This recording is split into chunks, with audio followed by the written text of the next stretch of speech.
Hey guys, welcome back.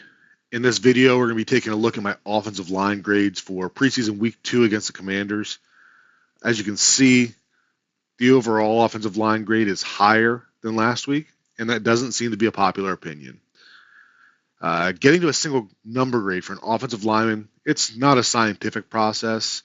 As we can see with the discussion over the Liam Eichenberg play that has been circling around for the past day or so, his grade on that play, it's going to vary greatly from one person analyzing it to another, depending on how they see that play. My grades reward consistency, so they can be skewed in a negative fashion when a player has limited overall snaps and one or two of them result in a negative grade. You'll see that in the grades today because the starters on Saturday only had 11 snaps. So don't get too worried about the low grades that you'll see for some of these players. For some of them, it was their first preseason action, and it was limited snaps with maybe one or two mistakes or what I graded as negative plays. The flip side of that would be that my grades don't require a player to be flashy. I'm not looking for, offensive linemen who are pancaking defenders and stuff like that. I want guys who just do their job. So if they do their job consistently from play to play, then one bad play that gets highlighted won't ruin the grade that I give. So with that disclaimer out of the way, let's get started with this week's grades. As a quick reminder, the order that the players are displayed on this graphic are going to be the order that they came into the game. And the order that we're going to review the individual players are going to start from the lowest graded players to the highest graded players. Before we get into the players that were graded, we had one did not qualify, and that was Sean Harlow, who only had 5 snaps that were graded. The cutoff that I try to use is 10 snaps. So the lowest graded player was Rob Jones. And Rob Jones played 11 snaps, had 10 snaps that I graded, and 3 of those were graded at a 0.5. So that's something where he, did his job partially, but did not do enough to earn full credit for it. As far as film review for Rob Jones, the 3 plays that I only gave him half credit have been reviewed already, and if you're following the right people on Twitter, you'll be able to see different analysis on those plays. I wanted to share this one as an example of a play where I didn't even grade Rob Jones for it. And if you look at him as the left guard pulling to the right, it doesn't look like he does his job here. But the reason that he doesn't do his job is because the defensive tackle that Austin Jackson is trying to block down ends up intentionally falling to one knee and basically grabbing Rob Jones, preventing him from getting to that kick out block. So on the first viewing, it may look as though Rob Jones just does not do a good job of kicking out that defensive end. But when you watch it over and over again, you can see that the reason that he wasn't able to kick out that defensive end is because the defensive tackle essentially tackled him. Our next graded player is going to be Liam Eichenberg at center, coming in at a 5.91. He played 11 snaps. He had 3 that were marked as half credit, similar to Rob Jones. His grade's a little higher because he was graded on all 11 snaps. The 3 that were marked as half credit are going to be the play that's been floating around where it appears that Liam Eichenberg is just tossed aside by the nose tackle. The following play, which was a 4th down where they converted, I only gave him half credit on that one as well because he really didn't do a good job of moving that nose tackle. While he did get a body on him, it's not an ideal scenario where he's just kind of faced up to him, giving him a two-way go. And then the 3rd play is the one we're going to take a look at with the film review. Okay, so this play here is also being shared on Twitter, and the post that I saw had called this a version of counter, and I could see that. Julian Hill comes in a short motion here. Durham Smythe comes around as the lead blocker. so I could see where this would be looked at as counter solid. The more that I look at it, it looks a lot like duo to me. And what we have is a combination block between Eichenberg and Cotton on this defensive tackle. And they're going to be climbing to seal this linebacker or defensive back on the backside here. And what you'll see that we get is that they do a good job getting hip to hip on the combination block, working up here, but then Eichenberg's a little late sliding off, and that allows that defender to get back into the play. So not going to say that Eichenberg did not do his job on here, but at the same time, he did not finish his job by sliding off to this defensive back and preventing him from getting back into the play. All right, so our next graded player is going to be Lester Cotton, who had a identical overall grade to Liam Eichenberg, but he got there a little differently. He had a play where he was marked with half credit, but he also had a play where he was marked as a 0. All right, here's the play where I marked Lester Cotton as a 0. So what we have here is play action using a long trap concept. And what you want to see out of this is that Lester Cotton is pulling to the left and kicking out the first defender that he sees. As you can see here, that defensive end slants inside hard, and Lester Cotton does not do a good job of locating him. That defensive end gets underneath him, and Tua gets the ball out quickly. But had he not done that, then this defensive end would have essentially had a free run at Tua. So this would be an example of a play that maybe didn't get caught during the game live, but it's still a play that I'm grading as a 0 for Lester Cotton. All right, moving along, Austin Jackson comes in at a 7.27. He also played 11 snaps, and this is a good example of how limited snaps can have a large effect on the range of your grade. So Liam Eichenberg had 3 partial credits, and he's got a 5.91. Austin Jackson had 2 partial credits, and he's a 7.27. So one of those partial credits would be the play from earlier with Rob Jones. Maybe you say that he doesn't deserve half credit for that because there wasn't a whole lot that he could do there, right? But if he's a little quicker off the ball, maybe he at least gets enough of that defensive tackle that lets Rob Jones get out to the kick-out block. And then this is the other play that I have for Austin Jackson as half credit, and this was the 4th down conversion. And again, you can make an argument that he should have gotten full credit on this, but in my opinion, this is a really tough block. He gets a little bit of help from Cotton, and he gets decent position off of Cotton's help, and I'd like to see a little more vertical movement from him here.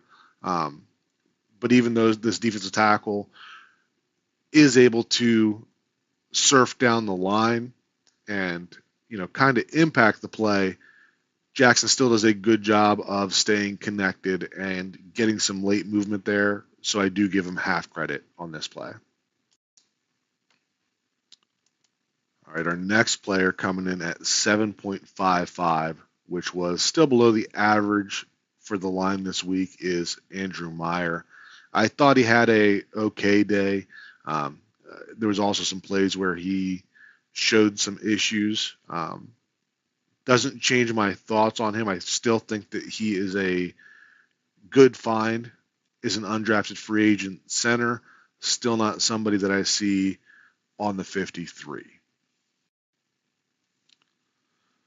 So the first play we're going to look at on the film review for Meyer is going to be a crack toss to the left. And you can see that Meyer is trying to climb the linebacker, number 57. And this is something that we got used to Connor Williams being able to do. And 57 does a really good job of playing this. And he's able to scrape over the top and doesn't make the tackle, but is the main reason that this play isn't a success. You can see that Meyer takes a decent angle, but just kind of lacks the athleticism to finish that block the way that a Connor Williams or an Aaron Brewer is able to do. So for this play, I gave him half credit. And then he did have two plays in this game where he was marked with a 0, and this was one of them. You can see that this is a half slide to the right, and Meyer does not do a good job of blocking the defensive tackle that's crossing his face.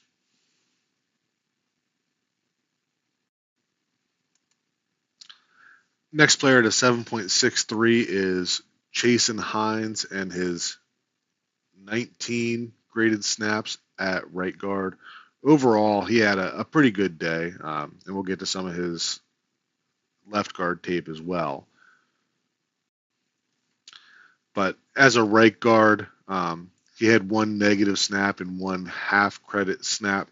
This, of course, was the negative graded snap, and this was just Hines being late, reacting to the twist up front, ends up reaching out. I guess in the big picture prevented White from just getting crushed, but still got called for a holding penalty here, and definitely a 0 graded play. Next on our grades is going to be Matt Jones playing at left guard. I thought he had a pretty solid day overall, and as you can see, his grade comes in right around the average of what the grades were for this game. He didn't have any negative snaps. He had 4 that I marked him as half credit for. So this is one of the plays that I marked him as half credit for. We have Matt Jones as the left guard here, number 62. This is a duo to the left, and on this one I just felt like he didn't give Patrick Paul enough help to create movement on number 91 before climbing to that linebacker. Ideally, in a duo play, you'd like to see those two players sticking on that double team a little longer and basically driving that defensive tackle vertical a little bit and carrying him into that linebacker. No huge concern here. I just think it's a young player just being a little too eager to get to the next level on a combo block. All right, and another half credit one here. We're going to get a crack toss to the left, and I kind of went back and forth on this one because, again, Matt Jones is here at left guard, number 62, and he's just trying to get a little piece of that defensive tackle to allow Andrew Meyer to get to him. And if you look closely, you can see that defensive tackle reaching out and grabbing inside of Matt Jones' shoulder pads, which is a penalty but doesn't get called very often. But as a result, you can see that Jones is not able to get to the outside of that backer, and had other stuff not gone wrong on that play, number 57 could have been in a good position to impact that play more than he did. Just another scenario where Jones, needs to grow a little bit and understand that that is going to be what the tackle is doing, and get that extension earlier on that play so that it's either more visible by the refs or more difficult for that defensive tackle to get inside of his, shoulder pads. All right, next play we're going to look at is Patrick Paul, who by my grades had a 8.47, which was above the average grade for the lineman in this game. I know a lot of people seem to feel like he did worse in this game. I didn't see it the same way. I had him graded with across 49 snaps, 3 plays where I gave him half credit, and 1 play where I gave him a 0. And for the rest of the day, I felt like he did his job, adequately, right? And that's what I said from the beginning, that my grades reward consistency. And when you hear an offensive lineman's name less, that's usually a good thing. So consistency is what I would like to get out of our offensive line. All right, so here's the play that I did have Paul marked as a 0. And he did not do a great job here, right? He sets a little too far to the outside, gives up the inside to the defender. On the flip side of that, this is a quick developing play. And that's a lot of what the Dolphins offense is. And the other thing that you'll see on this play is that outside of number 4, the rest of those routes are all on the left side of this play. So if this was not necessarily a quick developing play, by Paul forcing that defender to the inside, well, not really forcing, but not giving him a free run at the quarterback from the inside, this is an example where if it's Tua as the quarterback, he still has the ability to step to the left escape that and still make a play out of this. So I did mark this as a 0 for Paul, but I'm not sounding any alarm saying that you know I have any different feeling on him this week than what I did last week. Nobody expected him to come in and be a perfect prospect. We see this from NFL tackles across the league week to week. So if this was his worst play of the day, then I still feel like this was a good week for him. Our next grade is Kendall Lamb, coming in at an 8.63 at left tackle, and he was graded on all 11 snaps. He only had one play graded as a half percentage, and we're going to take a look at that one.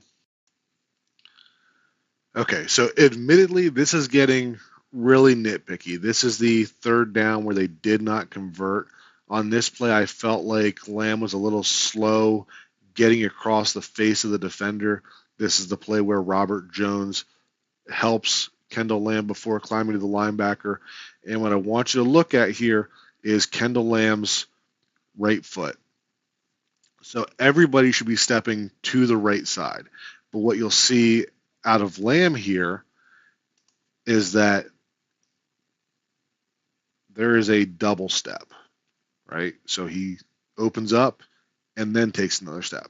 And that is very minor in the grand scheme of things, but when you're talking about short yardage situations where there's a small margin of error and you can't be late to your spot, something as small as that can be the difference between converting and not converting.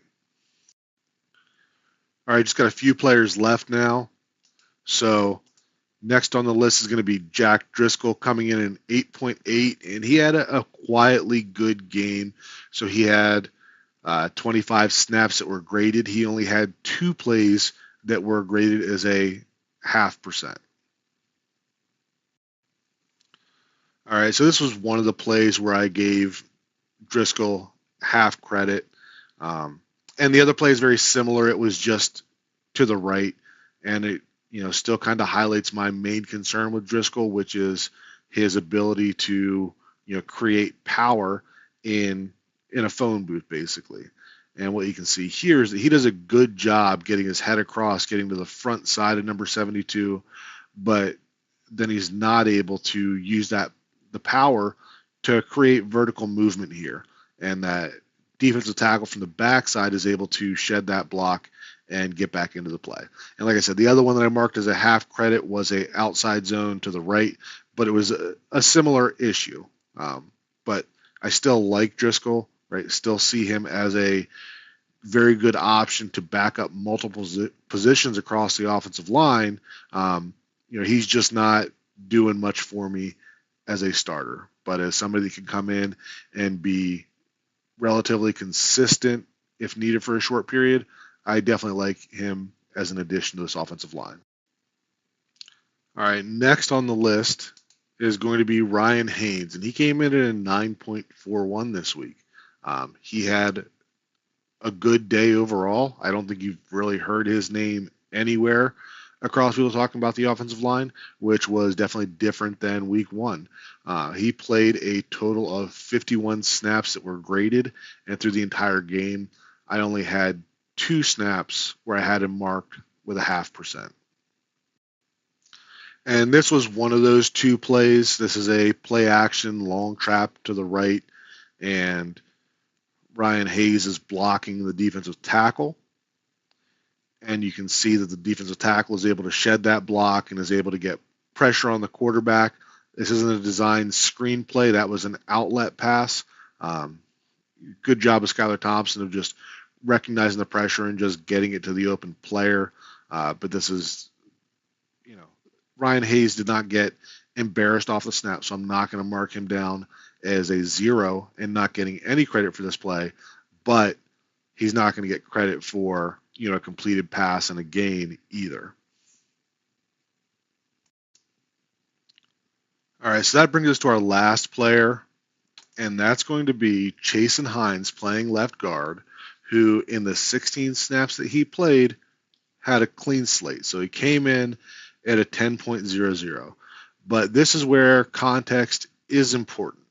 Looking over the log that I have in front of me, looks like there were only 3 run plays, and only one of those run plays were to his side. So with him in the game, they definitely seem to protect him and not ask him to do some of the things that we, have highlighted in this video where the other guys have had problems. So that's not to say that, Hines is pushing anybody for a starting job, but they didn't ask him to do a lot in this game, and yet he still, he did what he was asked. But if he was asked to do more, I'm not sure that we would see a clean slate for